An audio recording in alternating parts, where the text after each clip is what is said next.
안녕하세요. TMA 말씀 창고 최영순 전도사입니다. 오늘 나눌 말씀은 하박국 3장 1절부터 2절 말씀입니다. 먼저 말씀을 읽겠습니다. 시기 온 옷에 맞춘 선지자 하박국의 기도라. 여호와여, 내가 주께 대한 소문을 듣고 놀랐나이다. 여호와여, 주는 주의 일을 이 수년 내에 부응하게 하옵소서. 이 수년 내에 나타내시옵소서. 진노 중에라도 긍휼을 잊지 마옵소서. 아멘. 오늘 말씀의 제목은 당신이 바라는 부흥은 무엇입니까? 당신이 바라는 부흥은 무엇입니까? 입니다. 수년 내에 부흥하게 하옵소서. 부흥회 때나 교회에서 앞으로 더 큰 성장을 바라면서 전도 축제나 이럴 때 기도할 때 속히 빨리 성장하기를 원하면서 좋은 일이 가득하기를 바라면서 올리는 축복의 기도로 자주 사용되는 말씀입니다. 기도 시간에 특히 자주 듣게 되는 말씀이죠. 그렇다면 오늘 말씀이 정말로 이렇게 우리의 소망을 담은 그런 긍정의 부흥을 말하는 것일까요? 이 하박국이 올린 기도, 그가 하나님께 바라고 소망했던 부흥이란 정확히 어떠한 의미를 가지고 있을까요? 이 말씀의 의미를 찾기 위해서는 하박국서 말씀을 처음부터 거슬러 올라갈 필요가 있습니다. 지금부터 하박국서 말씀을 요약해 나아가면서 이 뜻을 찾아가 보도록 하겠습니다. 선지자 하박국이 활동했던 시기는 남유다 말 아시리아가 밀려나고 오늘 말씀에 나오는 갈대아 사람 바벨론이 신흥강대국으로 부상하던 시점입니다. 그리고 오늘 우리가 읽고 있는 성경 하박국서는 남유다가 무너지던 시기, 요시야 왕이 죽고 이집트와 신흥강대국 바벨론 사이에서 줄타기를 하면서 이리 붙었자 저리 붙었다 조공을 바치면서 버텼던, 그리고 그 조공을 바치기 위해서 정말로 백성들에 대한 귀족들의 착취가 극에 달았던 시기, 그 시기를 다루고 있는 것이 하박국 말씀입니다. 이 하박국의 첫 번째 기도는 이러한 백성들의 고통을 대변하고 있습니다. 하박국 1장 2절부터 4절 말씀입니다. 여호와여, 내가 부르짖어도 주께서 듣지 아니하시니 어느 때까지리이까? 내가 강포로 말미암아 외쳐도 주께서 구원하지 아니하시나이다. 어찌하여 내게 죄악을 보게 하시며 패역을 눈으로 보게 하시나이까? 겁탈과 광포가 내 앞에 있고 변론과 분쟁이 일어났나이다.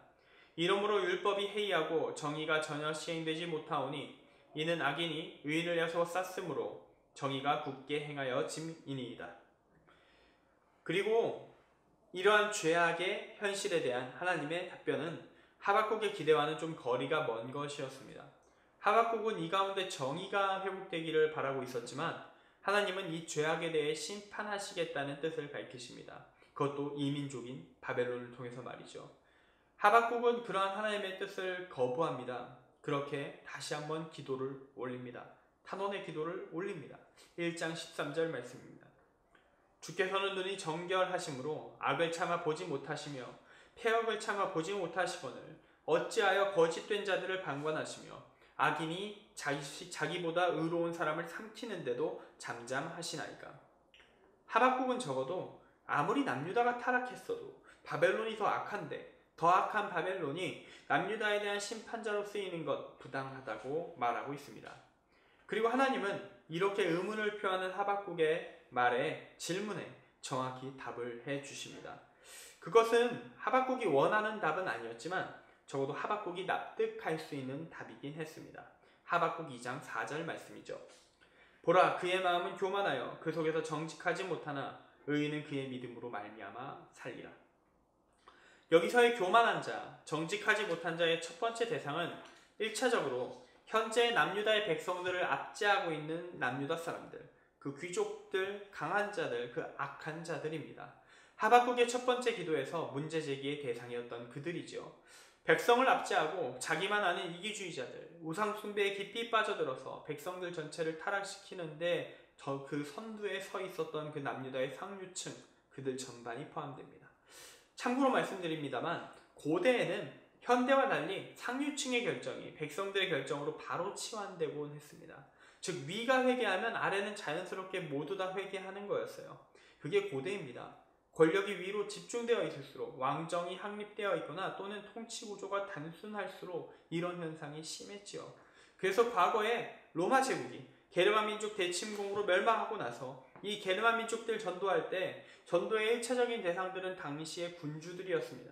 그들이 기독교인이 되는 순간 그들의 부족이 국가 전체가 기독교로 개종하는 역사가 있었죠. 이게 바로 중세의 기독교가 초대교회의 신앙, 그 고대 초대교회 그 신앙의 투쟁 가운데 세워진 로마 제국의 기독교보다 개인 신앙의 수준이 뒤처졌던 이유 중 하나이기도 합니다. 죽음을 불사하면서 신앙을 지켰었던 로마 제국의 기독교인들, 민중, 밑바닥 계층에서부터 퍼져나갔던 그러한 기반을 갖추고 있었던 로마 제국의 기독교인들과 부족장이, 군주가 기독교인 되었다고 해서 단체로 개종한 게르만 민족들이 중심이 되어 구성되어 있는 중세의 기독교. 당연히 초대교회가 신앙의 기반이 탄탄한 것이죠.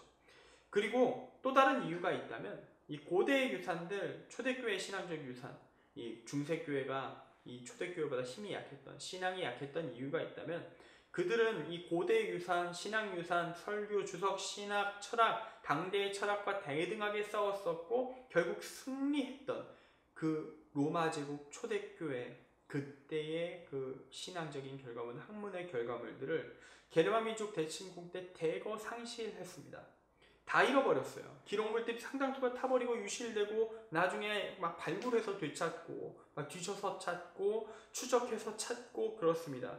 그렇게 다 잃어버린 상태에서 신앙을 세우면서 게르만 민족을 전도하니 이게 튼튼한 신앙이 세워지긴 조금 어려운, 전도만 되는 정도의 그 전도한 것에 대한 그 믿음의 내용을 온전하게 다 채워줄 수 없는 제한적인 역량의 한계가 부딪혔던 게 그때라는 것이죠. 참고로 말씀드립니다. 중세의 신학, 학문 이런 것들은 다 어쩌면 고대에 대한 복구예요. 그것을 다 복구한 다음에 언제 어떤 일이 일어나냐? 종교개혁이 일어나죠. 이러한 변화들이 쭉 있는 겁니다. 잃어버린 유산을 회복하고 나서. 좀 먼 얘기로, 딴 얘기로 좀 많이 새서 다시 좀 되돌아가 보겠습니다. 다시 본문으로 돌아갑니다. 하나님은 이 남유다의 타락한 자들, 권력을 준 자들에 대한 심판을 내리기 위해서 그들에게서 권력을 빼앗아갈 수 있는 당시 가장 효과적으로 사용될 수 있는 도구를 찾으셨습니다. 그들은 누구시었나? 그것은 누구였는가? 바로 바벨론이었죠. 국가 권력을 틀어쥐고 있는, 국가 권력을 쥐고 있는 약인들을 심판하려면 그들의 권력을 무력화해야 합니다. 그리고 이런 고대 시점에 강력한 타국은 이를 위한 하나님의 도구가 되기에 충분했죠. 사실 여기서 하나님은 하박국의 기도를 어쩌면 들어보신 것이기도 합니다. 하박국이 원하던 형태는 아니었지만 말이죠. 하나님이 보시기에 하박국의 기도와는 달리 당시의 남유다는 더 이상 내부 개혁으로 구제할 수 있는 상태가 아니라고 판정이 되었던 것 같습니다. 그리고 하나님이 말씀하시는 이 교만한 자들의 두 번째 케이스는 바로 남유다에 대한 심판의 도구로 활용되는 바벨론 그 자체입니다. 하박국이 항변하였듯이 바벨론도 하나님 입장에서는 악한 세력인 것이 맞습니다. 그렇기에 하나님은 하박국 2장 말씀을 통해서 하박국에게 이렇게 말씀하시는 것입니다. 너의 말이 옳다. 그들은 그들의 쓰임을 다한 후에 멸망의 길을 걸을 것이다. 라고 말이죠. 하박국 2장 8절 말씀입니다. 내가 여러 나라를 노력하였으므로 그 모든 민족의 남은 자가 너를 노력하리니 이는 내가 사람의 피를 흘렸으며 또 땅과 성읍과 그 안의 모든 주민에게 강포를 행하였음이니라. 그리고 이 하나님이 허락하신 이 심판의 과정 속에서 남유다의 죄인들이 멸망하고 끝내 바벨론 역시 멸망하는 과정 속에서 끝내 살아남을 자들이 있을 것입니다. 끝내 살아남을 자들이 있을 것입니다. 의인은 그의 믿음으로 살리라 하셨죠. 하나님은 하박국에게 이렇게 말씀하고 계신 겁니다. 이 모든 과정 속에서 의인은 내가 구원할 것이니 이 모든 과정 속에서 믿음을 끝까지 지킨 자들은 내가 구원할 것이니 너는 이 나의 결정을 받아들여라 라고 말입니다.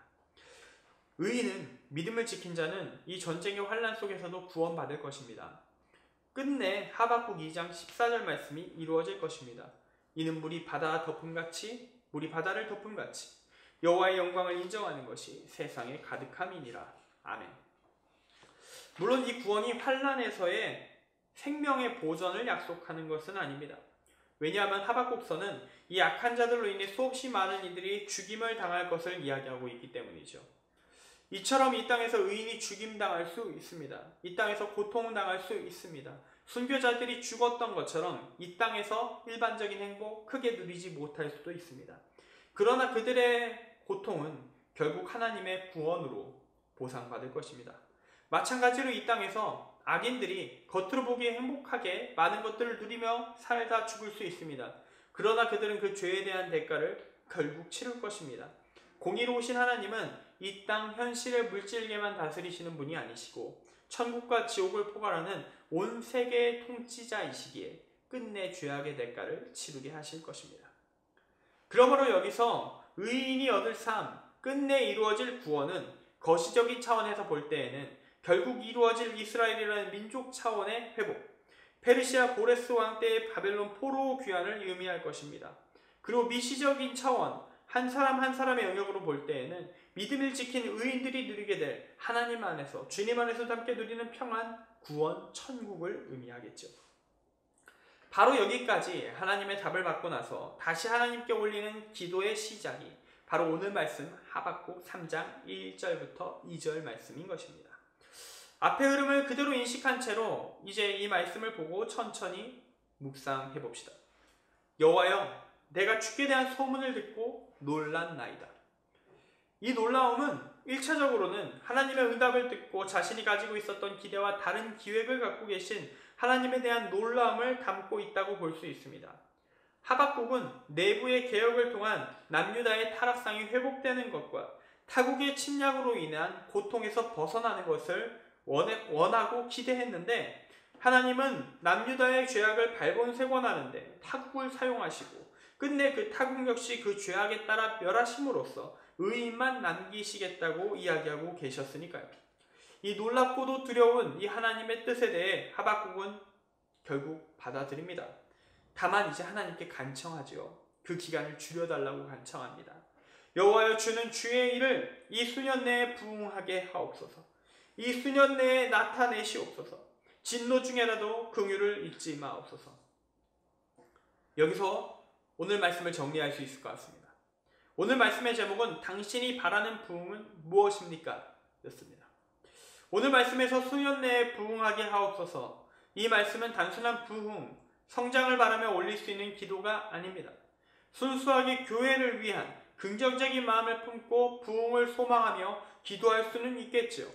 그러나 적어도 이 본문을 인용한다는 마음으로 기도할 것은 아니라는 것입니다. 오늘 말씀에서의 수년 내의 부흥이라는 것은 이스라엘의 죄로 인한 심판, 그 심판의 기간, 고통의 기간이 줄어들기를 바라는 것입니다. 그러면서 하나님의 위대하신 능력의 역사를 돌이켜보지요. 그 위대하신 능력에 대한 화려한 묘사가 하박국 3장에 쭉 기록되어 있습니다. 3장 6절 말씀을 읽어드립니다. 그가 서신즉 땅이 진동하며 그가 보신즉 여러 나라가 전율하며 영원한 산이 무너지며 무궁한 작은 산이 엎드러지나니 그의 행하심이 예로부터 그러하시도다. 예로부터 그러하시도다.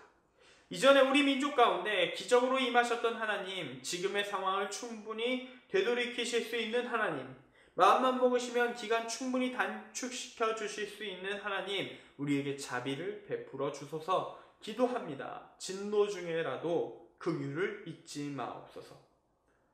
그러나 이 기도의 정점은 마지막에 있습니다. 이렇게 수년 내에 이 고통의 순간이 끝나고 회복의 때가 오기를 바란다는 이 자비를 구하는 기도를 마치면서 하박국 선지자는 어떤 것이든 주님의 뜻이 이루어지기를 바란다는 순종의 기도로 끝을 맺습니다. 하박국 3장 17절부터 19절 말씀입니다.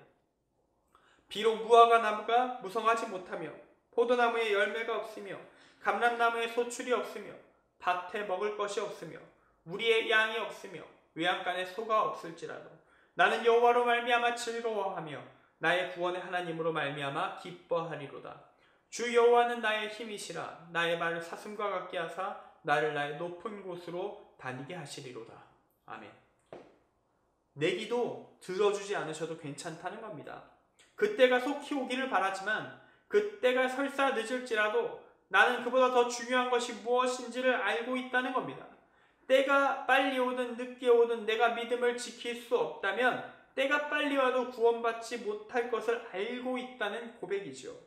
나는 하나님을 의지하며 끝까지 의지하며 미래의 소망을 두고 견딜 것입니다. 그 소망 때문에 즐거워할 것입니다. 그 소망 때문에 기뻐할 것입니다. 그 소망 때문에 힘을 낼 것입니다. 주님이 내게 힘 주실 것을, 고통의 순간을 이기게 하실 줄 믿습니다. 이러한 고백입니다. 제가 기도에 대해서 청년들과 나눌 때 이렇게 말한 적이 많았습니다. 겟세마네의 기도를 올려라. 주님이 가르치신 그 기도를 올려라. 소망을 다 밝혀라. 너가 하고 싶은 이야기를 해도 좋다. 그러나 그 끝은 주님께서 하신 기도처럼 맞춰라. 누가복음 22장 42절 말씀처럼 기도를 마치면 된다. 이르시되 아버지여, 만일 아버지의 뜻이거든 이 잔을 내게서 옮기시옵소서. 그러나 내 원대로 마시옵고 아버지의 원대로 되기를 원하나이다 하시니, 이 예수님의 기도처럼 나보다 주님의 뜻이 크심을 인정하면서 내가 아는 데까지 내 생각이 최선으로 기도했지만 주님께서 내 생각 이상을 이루어 가실 수 있도록 내 마음을 내려놓고 기도를 끝내면 주님이 나를 새로운 길, 최선의 길로 이끌어 가실 것이라고 마음을 열어놓는 것, 주님이 일하시게 하는 기도의 조건이 이런 것이라고 말이죠. 하박국 선지자의 기도도 이와 마찬가지였습니다. 주님의 겟세마네 동산에서의 기도와 같은 기도였습니다. 다시 오늘 말씀의 제목을 던집니다. 당신이 바라는 부흥은 무엇입니까? 이 기도가, 이 부흥이 내 뜻을 쏟아내고 하나님을 겁박하는 것, 내 소망의 부흥이 아니라 그 부흥의 기도를 올릴지라도 끝내 하나님의 뜻대로 순종하겠다는 마음을 담은 기도이기를, 그러한 참된 믿음을 소유하는 것을, 예수님의 믿음을, 하박국 선지자의 믿음을 가지는 믿음의 부흥을 기대하는 그러한 기도가 되기를 바랍니다. 끊임없이 하나님께 질문하고 또 질문하였지만, 그리고 그 가운데 답을 얻고서도 다시 한 번 더 자신의 소망을 올려드렸지만 끝내 순종하겠다는 기도로 마쳤던 하박국 선지자의 기도, 예수님의 겟세마네 동산의 기도와 닮은 그의 기도, 그가 바랬던 부흥, 그 믿음을 갖추기를 소망하는 우리 모두가 되기를 바랍니다. 기도하겠습니다. 사랑의 주님, 이 묵시는 정한 때가 있나니 그 종말이 속히 이르겠고 결코 거짓되지 아니하리라. 비록 더딜지라도 기다리라. 지체되지 않고 반드시 응하리라 말씀하셨던 주님, 우리가 주님의 때를 기다립니다. 그때가 올 때까지 우리가 의인으로 남을 수 있기를 바랍니다. 코로나의 광풍 가운데서 그동안 지켜왔던, 행해왔던 예배의 패러다임이 흔들리고 그동안 우리가 다져왔던 믿음의 습관들, 은혜의 통로들이 새롭게 다시 갖추어져가는 지금, 주님 근본을 잃지 않게 하여 주옵소서. 주여, 우리에게 다시 한번 부흥을 주소서. 온전한 믿음을 회복하는 부흥, 환난을 이겨내어 의인으로서 믿음을 지켜내는 부흥을 우리에게 허락하여 주옵소서. 예수 그리스도의 이름으로 기도합니다. 아멘.